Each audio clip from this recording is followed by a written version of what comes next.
Muito obrigada, senhor presidente, senhores senadores e senhoras senadoras. Senhor presidente, antes de encerrar o tempo que tenho para esse pronunciamento, eu quero concluir o pronunciamento que iniciei no dia de ontem, acerca de um trabalho feito em conjunto pelo Data Senado e pelo Observatório contra a Violência contra a Mulher. E, senhor presidente, mas antes eu não poderia deixar de iniciar o meu pronunciamento cumprimentando o senador Paim, que acaba de chegar no plenário, pelo belo acordo que fizemos hoje no âmbito da Comissão de Assuntos Sociais. Porque a vida, às vezes, as pessoas não compreendem quem está do lado de fora, mas o parlamento é feito exatamente disso, de diálogo, de conversas e de negociações. Infelizmente, o resultado de tudo isso, muitas vezes, agradam uma parcela e desagradam outra parcela. Exemplo, quando nós estivemos juntos, sob direção de Vossa Excelência, senador Raimundo, na comissão que discutiu o impeachment. Obviamente, Vossa Excelência tinha uma posição e nós tínhamos outra. Entretanto, não há o que se falar em relação à condução dos trabalhos, em relação ao espaço que se deu para que cada um pudesse manifestar as suas posições, principalmente nós, que naquele ambiente éramos minoria, naquele ambiente defendíamos uma posição claramente e, infelizmente, significativamente minoritária. Então, hoje, no âmbito da Comissão de Assuntos Sociais, estava tudo planejado, programado, para que o relator da matéria, que é o mesmo senador que relatou a matéria na Comissão de Assuntos Econômicos, fizesse a leitura do relatório. Fosse dado vistas e o mesmo já votado na próxima terça-feira. O acordo que conseguimos, e aqui eu quero cumprimentar o senador Paim, e o faço com muita sinceridade, senador Paim, porque Vossa Excelência chegou, inclusive, a nos preocupar da forma como Vossa Excelência reagiu. E preocupar, eu não conversei com ela a respeito disso, mas inclusive a senadora Marta, eu vi que ela ficou impactada quando Vossa Excelência reagiu, porque não é comum Vossa Excelência levantar a voz para absolutamente nada. Talvez se fosse ali o senador Lindbergh, se fosse o senador Requião, se fosse até mesmo eu, isso fosse compreendido com maior facilidade. Mas Vossa Excelência, senador Paim, que nesse Senado é marcado como o senador do diálogo, aquele que nunca levanta a voz para absolutamente nada, mas tendo a convicção de que Vossa Excelência estava certo, Vossa Excelência não hesitou em fazer o que fez. E muito bem, depois pediu desculpas, como deva fazer todo cidadão de bem, pediu desculpas apenas pela alteração da voz, mas o final ficou muito bem, porque o acordo que fizemos foi para que o relatório não fosse lido hoje. O relatório será lido na próxima semana, na próxima terça-feira, e na outra terça-feira, dia 20, é que a Comissão de Assuntos Sociais promoverá a votação do referido relatório. Então, senador Paim, todos estivemos a seu lado, e dizer que essa é uma luta por uma causa muito importante. E quando lá nos questionaram naquela conversa, naquele embate, que foi quase um embate, ainda bem que um embate de palavras, e nos acusaram de estarmos, senador Raimundo, querendo procrastinar a matéria. Dissemos que não. Nós não queremos procrastinar. O que nós queremos assim como nós estamos convictos de que é necessário que o Senado promova as mudanças no projeto que têm que ser promovidas, nós queremos ter a oportunidade de dialogar com nossos próprios colegas. Queremos ter a oportunidade de que os trabalhadores e trabalhadoras dos nossos estados consigam dialogar com os seus senadores, com as suas senadoras.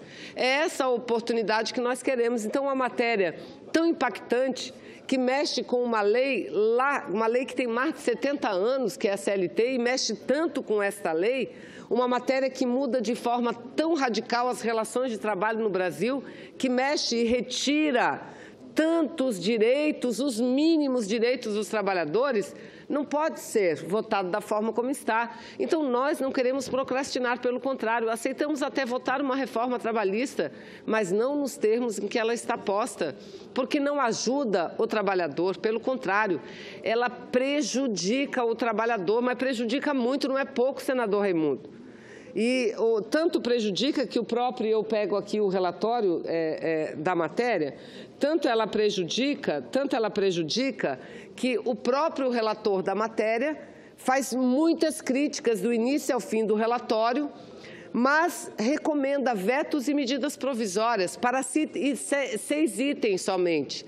Além desses 6 itens, que é a representação sindical na fábrica, porque do jeito que está, deputado Vivaldo, prazer tê-lo conosco, do jeito que está, proíbe a presença do sindicalista, do sindicato, na comissão de fábrica. Então, veja, isso é uma discriminação contra a representação dos trabalhadores, não é? Então, mas lá ele sugere veto a isso e mudança na regra. Sugere veto a possibilidade da mulher grávida, gestante, lactante, trabalhar em lugares insalubres. Seria inimaginável pensar que o projeto tivesse vindo com isso, mas veio. Permite o trabalho da gestante em locais insalubres. Então, ele sugere veto. Sugere veto também ao descanso da mulher trabalhadora. Sugere veto ao trabalho intermitente. Por quê? Porque o trabalho intermitente é aquele contratado por hora. O trabalhador fica à disposição do empregador, mas só receberá ao final do mês pelas horas trabalhadas. Se as horas trabalhadas, senador Paulo, não alcançam o salário mínimo, não tem problema. Ele receberá menos do que o salário mínimo. Agora, eles não tocam em outras questões fundamentais, por exemplo, a possibilidade de ocorrer demissão em massa sem que o sindicato, sem que ninguém seja comunicado, porque ele equipara a demissão individual com a demissão em massa. Imagina, então, para um empregador demitir um funcionário, a regra é a mesma do que ele demitir 1.000 funcionários. Olha a situação, não fala nada a respeito do absurdo da indenização. Eu estou procurando as palavras já há dias, ainda não encontrei, senador Raimundo, sabe por quê? Porque no capítulo em que eles modificam a CLT, no que diz respeito à indenização extrapatrimonial, ou seja, indenização por dano moral, por agressão, por acidente, por qualquer coisa, eles dizem o seguinte,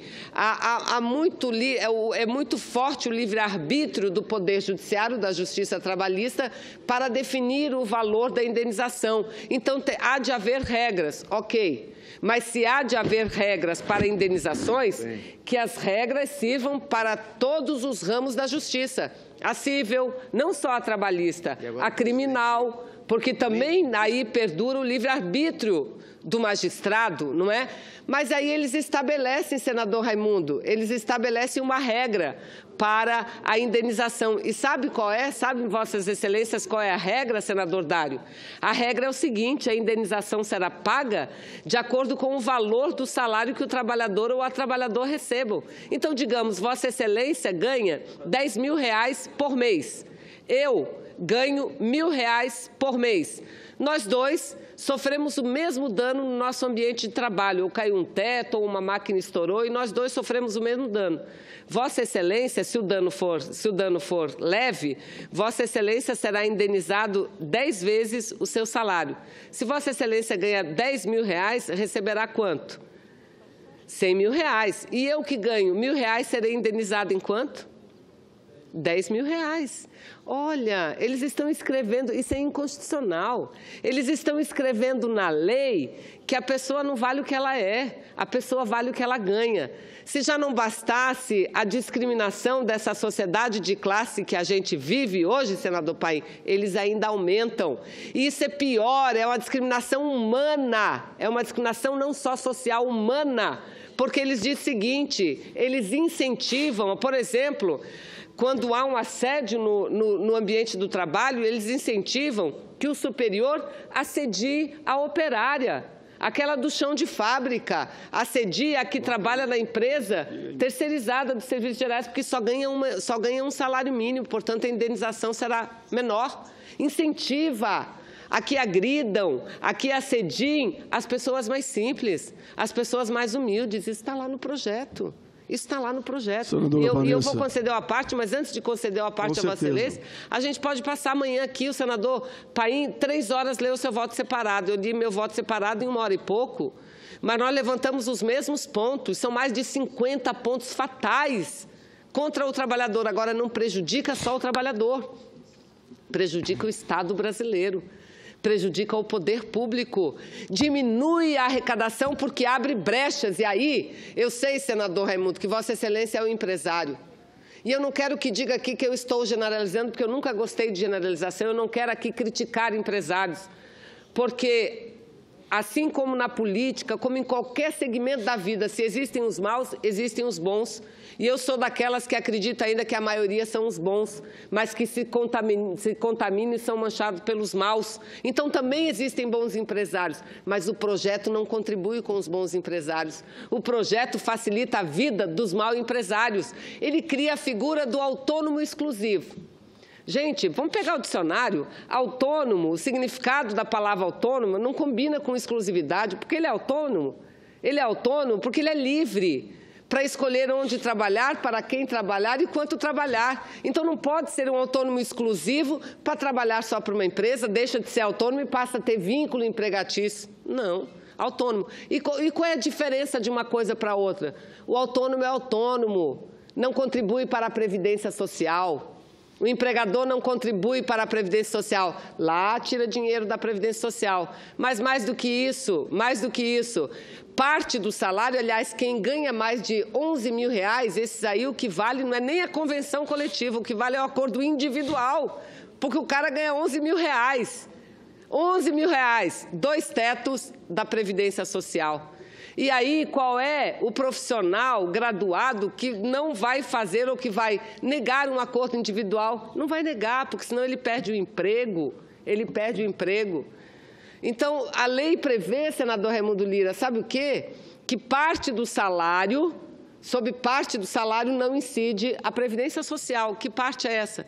Não é só auxílio alimentação, que é correto, não é ajuda à moradia, que é correto, bônus.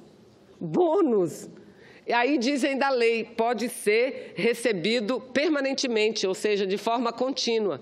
Acaba a Previdência Social. Então, o que nós estamos querendo dizer aqui é que não dá, porque o relatório do senador Ferraz, me desculpe, senador Ferraz, eu sou obrigada a dizer, Espírito Santo passa a ter 2 senadores, porque um abriu mão. O dever senador não foi eleito para recomendar A ou B para o presidente da República. O senador é eleito não é para ser capacho de presidente nenhum, não é para ser assessor de presidente. A partir do momento em que ele assina um relatório, que ele faz um monte de crítica ao projeto, mas recomenda que o presidente vete, que o presidente faça a medida provisória, abre mão da sua função de legislar. Lamento, Espírito Santo conta com 2 senadores, não com 3º. Eu não abro mão do meu mandato. Então, prejudica o Estado e tal. E para quem? Confiança a quem? Temer. Eu não quero falar do Temer, eu não subi para falar do senhor Temer. O senhor Temer está sendo julgado lá no TSE agora, sendo julgado. Mas veja o que aconteceu de ontem para hoje, Paim. Cada dia é uma coisa nova. Foi divulgado num blog ontem que ele andou, ele e família, no avião do Joesley Batista, dono da JBS, que fez aquela delação e que está lá vivendo nababescamente nos Estados Unidos, em Nova York. Foi divulgado na imprensa que Temer e sua família teriam viajado de avião. O Temer disse, mentira, mandou fazer uma nota oficial, nunca viajei nesse avião. Pois bem, não durou 24 horas, ele teve que desdizer o que ele disse, não é verdade. Ele viajou no avião, mas o presidente não sabia de quem era o avião e nem pagou pelo avião. Aí veio o Joesley de novo e disse, não, ele sabia sim, ele sabia, porque ele me ligou agradecendo as flores que eu dei para a sua esposa à época. Então, veja, mentiu, teve que desfazer a mentira, mentindo de novo. É para ele, para essa pessoa que vão dar o voto de confiança de vetar ou de fazer medida provisória. Ora, o povo está lá na rua olhando a gente. Eu vou conceder pela ordem ao senador Paim, senador Paulo, e depois concedo a Vossa Excelência com muito prazer. Vossa Excelência que também tem sido muito atencioso com todos nós aqui, senador Medeiros. Então, veja, é para essa pessoa o voto de confiança? Ele disse que ia melhorar. A lei, senador Paim, da terceirização, cadê a melhora? O que está contido sobre terceirização aqui nesse projeto é pior do que aquilo que foi aprovado e que até hoje ele não mexeu em medida provisória. Então, eu estou chamando a atenção dos meus colegas, gente. Não vamos permitir que isso aconteça. Eu estou feliz, senador Paim, que eu acho que lá no estado do Amazonas, nós vamos poder dar os 3 votos contra essa reforma. Sei que o senador Omar Aziz foi vítima de muita crítica, está sendo vítima. Porque trocou o suplente pelo efetivo na CAI e na CAIS, e aí ele que votava contra botou alguém que vota a favor. Conversei com ele. Ele estava em tratamento de saúde em Manaus. E tenho certeza que quando ele aqui chegar, ele vai votar contra a reforma trabalhista. Porque conheço ele e sei que ele não trocaria cargo nenhum por voto contra os trabalhadores, cargo nenhum. Então, se tudo acontecer conforme nós estamos falando e conforme os parlamentares estão dizendo, eu vou ter muita honra de dizer, meu estado do Amazonas, os 3 senadores votaram contra essa reforma. Conceda a parte, senador Paim, a Vossa Excelência. Senador, eu quero lhe cumprimentar pelo pronunciamento e pela forma responsável, guerreira,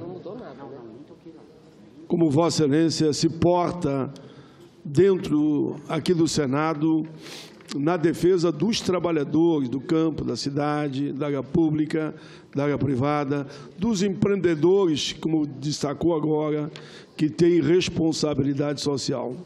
Hoje pela manhã, a senhora está com toda a razão. Nós todos fomos estudar o regimento com a assessoria da Casa, com a assessoria das nossas bancadas, e todos foram unânimes. Entre uma comissão e outra, precisa o interstício de 2 dias úteis. 2 dias úteis. Mas, como eles disseram, que encaminharam o projeto para lá, quase 11 horas da noite, queria contemplar aquela hora como um dia útil. É um absurdo do absurdo. Por isso que não houve concordância. E por isso me exaltei. Digo, se vocês tiverem maioria, ganhem, é legítimo. Mas não desrespeite o direito da minoria, baseado no regimento, de dizer que era 2 dias, era quarta e quinta. Querem votar sexta? Pode votar. Nós estaremos aqui. Suspendemos a nossa viagem e votam sexta. Querem votar segunda? A gente vai ter aqui. Que daí vocês respeitarem o regimento. Foi-se até que se chegou no entendimento, então, que vai ser votado na terça. Vai ser lido o relatório oficial, será lido o seu relatório, o meu relatório e de outros que vão apresentar, e na outra terça nós vamos a voto. Foi o melhor caminho. Claro que houve um certo momento ali, uma tensão, mas prevaleceu o bom senso. O senador Moca, que está aqui, ajudou, pediu para nós sentar numa sala à parte, e foi a partir daquela sua solicitação, senador Moca, que o grupo todo começou a refletir e surgiu uma proposta intermediária, que foi essa. E nós concordamos, mostrando que ninguém ali está preocupado só em ganhar um dia, uma hora, ou uma tarde, ou alguns dias, só cumprir o regimento dentro de uma mediação, tanto que na CCJ vai chegar e vai ser lido no outro dia, porque aí virou unanimidade o acordo. E, claro, que daí vai ter mais uma semana, a partir da vista, para o debate e votação. Mas a minha fala é muito nessa linha, você está sendo muito feliz aí, detalhando ponto por ponto por que nós somos contra a reforma. E eu fico só nessa síntese de uma frase. Se o projeto fosse bom, primeiro, não precisaria votar correndo. Segundo, não precisaria o próprio relator ter destacado os 6, 7 pontos que ele acha inaceitável. Quer dizer, que eu já veto agora, mas só que, seguindo uma orientação do Palácio, não quer assumir a retirada daqueles 7 pontos e faz um apelo para quem tiver, porque não sabemos quem estará, né? Quem tiver na presidência, vete a matéria. Será esse presidente? Não sei. Será um outro? Não sei, porque essa matéria ainda vai passar. Tem que passar por essas 2 comissões, que está começando a tramitação, tem que passar também aqui pelo plenário do Senado, com o debate natural que haveremos de fazer. Mas é importante, aqui eu termino, que a população que está assistindo essa sessão nesse momento converse com seus senadores. Isso é democrático, é bonito, é prazeroso conversar com cada senador no sentido que essa reforma, como está, não pode ser aprovada. A da Previdência, para mim, já foi, desculpa a expressão, para a lata do lixo, que era o lugar adequado. Da Previdência não será votado. Estou convicto. Mas essa aqui, que está ainda à mercê de ser votada,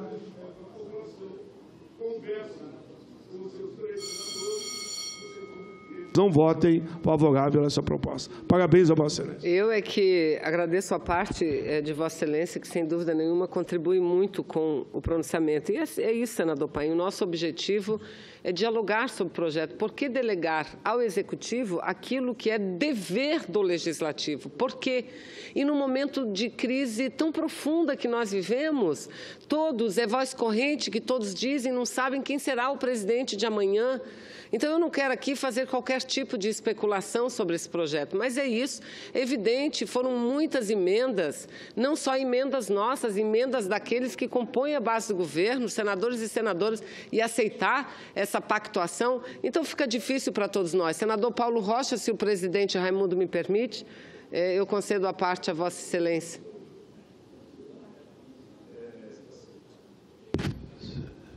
Senadora Vanessa, queria pegar essa parte para tentar acrescentar nesse debate aí duas coisas. Primeiro, o papel do Senado me impressiona muito. Aqui, senadores experientes, ex-governadores, ex-ministros, representantes de setores importantes da sociedade brasileira e de estados importantes, está abrindo mão do seu papel nesse debate.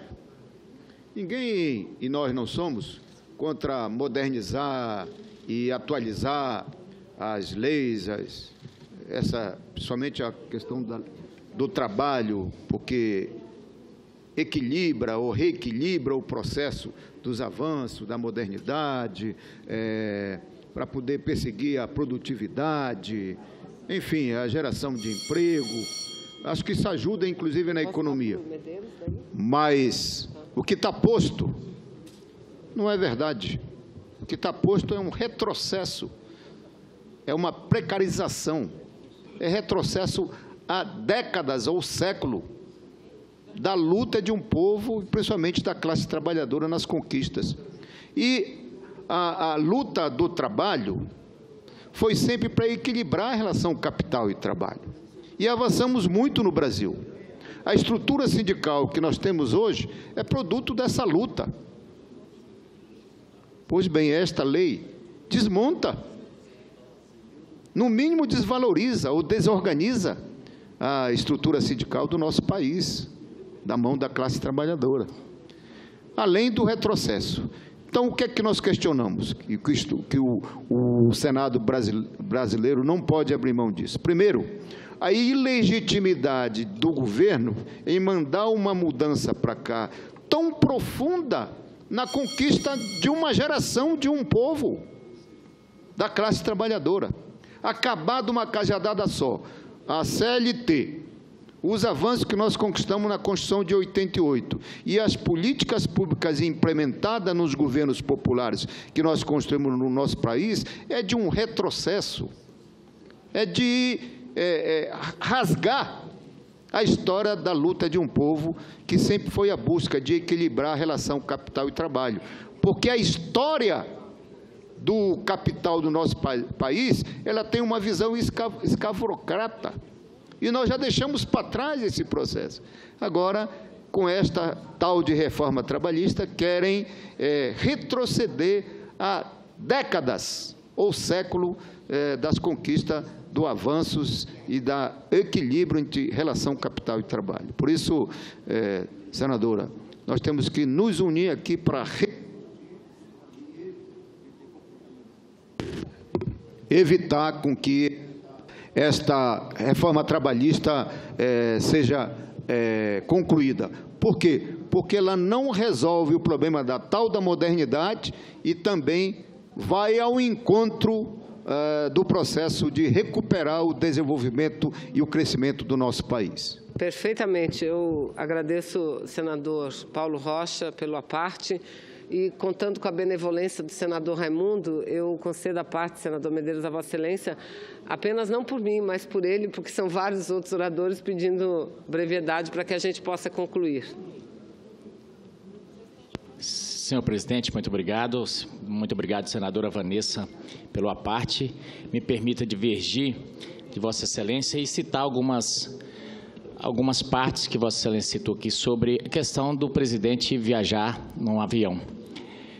E por falar em avião, eu quero dizer aqui que foi muito discutido o fato da presidente Dilma, por exemplo, usar um avião para ir visitar uma pessoa investigada, usar os recursos públicos para ir visitar o Lula, para ir para um comício, na verdade. Usou toda aquela estrutura para ir. Isso as pessoas criticavam também. Bem, já que estamos falando de avião, vamos falar num avião que o Lula sempre anda. O Lula montou, além do grupo JBS, montou outro monopólio no país que nós não mexemos ainda, é um escândalo que não explodiu ainda. Se chama Grupo Croton. E aí o Lula anda para cima e para baixo e andava sempre no avião do Grupo Croton, do seu Antônio Mares Guias, no avião da JBS, mas isso não se fala aqui. O negócio é arrebentar com o Temer, por quê? Não se trata do Temer, não se trata de nada, se trata do poder, daquela máxima de que poder não se dá, poder se toma. Agora, para chegar ao poder, senadora, eu sinto que o grupo que recém perdeu vai ter que remar mais, porque com os mesmos argumentos, essa história, por exemplo, de tentar demonizar tudo, inclusive as pautas que eram defendidas pelo governo anterior, agora são demonizadas. Essa reforma, por exemplo, quando ela foi implantada, o trabalhador vai perceber quanta mentira lhe falaram. Eu estou vendo aqui repetidamente dizerem que o trabalhador só vai ter meia hora de almoço. Isso é mentira, gente, pelo amor de Deus. Que o trabalhador agora vai ter que trabalhar 12 horas. Mentira, isso não vai se sustentar lá na frente. Quer dizer, isso não vai fazer com que vocês voltem ao poder. Vocês vão precisar mostrar mais. Há poucos dias eu vi algumas coisas dizendo que o Lula tem, o PT tem a receita para combater a corrupção e a presidente Dilma disse que tinha receita para a economia voltar a funcionar. Gente, vocês passaram 13 anos. Agora, acusar os... Já em 30 segundos. Eu nunca subo nessa tribuna e nem aqui para acusar ninguém gratuitamente. Todos os partidos têm gente boa e gente ruim, gente que comete erro, gente que não comete erro. Cito, por exemplo, essa excelência que está aqui na frente, que acompanho ele desde que era jovem nas lutas sindicais. Não tenho dúvida da sua correção. O partido dele tem gente que cometeu muitas coisas e que estão presos. Agora, a pauta de vocês tem sido acusar os outros. Gente, pelo amor de Deus, o PCdoB tem gente também acusada, nomes citados, e aqui a pauta tem sido acusar colegas, acusar os outros. Eu penso que nós estamos num momento de depuração, mas isso não vai nos levar ao Brasil sair dessa... Tudo bem, derrubamos o Temer, 30 dias de Rodrigo Maia, e o que vem pela frente? O Lula vai voltar? Não vai. Vocês estão simplesmente prejudicando o país. Muito obrigado pela parte, senadora Vanessa. Eu agradeço, já encaminho para o encerramento. Primeiro, Vossa Excelência, senador Medeiros diz, cai o Temer, vem o presidente da Câmara alguns dias e depois, eleição direta. Vamos colocar nas mãos da população brasileira os destinos do nosso país. Como juridicamente não há não tem nada, aprova-se a PEC, aliás, a presidente Dilma, à época, disse, não tenho mais apoio do Congresso, então vamos partir para a eleição direta. Primeiro é isso. Segundo, quem começou a criar e quem ampliou essa crise que o país vive, não fomos nós. Foi quem não aceitou a derrota em 2014 e agora disse, não, eu só entrei com aquele processo para incomodar. Está afastado. Não sou eu que estou acusando, nem eu que estou criticando. É um senador, colega nosso, que está afastado. Ele que pediu impeachment, seu partido pagando 40 mil, aquela Janaína. Ele que pediu a impugnação da chapa, aliás, cujo processo estava arquivado, e foi o hoje presidente do TSE que pediu o desarquivamento, e o debate lá está acontecendo entre eles. Mas cometeram alguma coisa ilegal? O que valia ontem não vale mais. Senhor senador, sobre o avião, eu quero dizer que eu estou pasmo aqui vendo Vossa Excelência defender o Temer, porque ele não só usou o avião como vice-presidente, tinha que usar o da FAB, mas ele mentiu, dizendo que não tinha usado, e para desfazer a mentira veio com outra mentira, dizendo que não sabia. Esse é que é o problema, por isso que a gente tem que falar das flores, sim, mas as flores que o seu Joesley Batista mandou para a família do Temer. Essas flores, e que ele aligou agradecendo e mentiu, dizendo que não sabia. Então, nós estamos falando de uma mentira de um presidente da República que os senhores querem confiar um projeto tão importante. E é verdade, senador Medeiros, tanto é verdade esse negócio das 12 horas diárias, tanto é verdade esse negócio da meia hora do almoço que o relator colocou lá. Sugiro o veto, estou concluindo. O relator colocou lá. Sugiro o veto da jornada de 12 por 36, sugiro o veto do intervalo do almoço, tão verdade é essa. Agora, a verdade também é que estão acabando com o salário mínimo, essa é a verdade. Verdade também é que estão equiparando demissão individual com demissão coletiva, isso Vocês também é verdade. Demais. E é só isso, eu concluo, e é só isso. É só isso que nós queremos mudar. Então, nós precisamos dialogar o conteúdo do projeto. Vamos deixar o resto para lá. Obrigada, presidente.